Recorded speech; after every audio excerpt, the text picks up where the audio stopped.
How's it going, guys and gals? Luis here with Gaming Vlog Network, and I just got done with the first day of E3. I played a ton of games, and I just want to give you guys my first impressions of Star Fox Zero, the newest Star Fox installment since, I think, the 3DS remake on the N64, which was personally one of my favorite games in terms of the Star Fox series. And Star Fox Zero really brings it back to the on-rail setup. It's a really awesome game from what I played so far. Each mission is done in 3 phases. I played the Corneria mission. And the first phase was an on-rail shooter, very much like the very first level of Star Fox 64. The second phase was an all-range mode, which was sort of like an open area where I had to defeat some enemies on the ground. And this sort of implements a new feature where you could switch between the R-Wing and the tank at the switch of a button. This new tank was actually something that was implemented in Star Fox 2 for the Super Nintendo, but that game was cancelled. And so now it's being implemented on this new Wii U game. Phase 3 was more of a boss battle, very much like the ending to the first Corneria mission in Star Fox 64, where you fight Andross, and very much like so, you fight Andross at the beginning or at the end of this level. To wrap it up, there were 3 phases in total. The first one was the on-rail shooter, the second part was all-range, and the third one was the boss battle. Now, the only thing I really had to get used to were the controls. They felt really different coming from a 3DS and an N64 controller, just because they don't have dedicated buttons for boosting and brakes. This was all done on the right stick, and it just took really, like, you had to do a barrel by pushing left to right, you had to boost by pushing up, and braking by going down.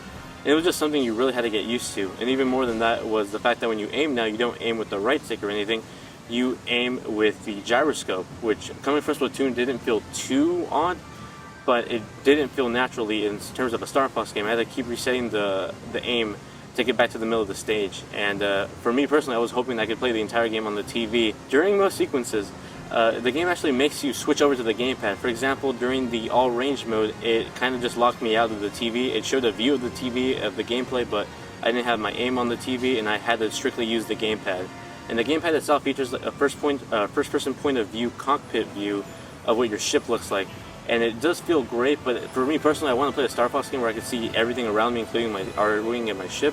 So it kind of felt like some getting used to. It's not too bad, you just will need to get used to this, especially if you're used to the on-rail shooter controls of the N64 game and the 3DS remake. The audio sounded really great. It felt very much like the N64 game, just with upgraded visuals, and that's pretty much what this game really is. It feels like an N64 game with some slightly differentiated controls, but audio was on par. The voice acting was really great. Even just the lines they used felt very much like the N64 times, where if you shoot Falco or if you do something great, Falco will like say something snarky about you and just say like, whoa, who cares?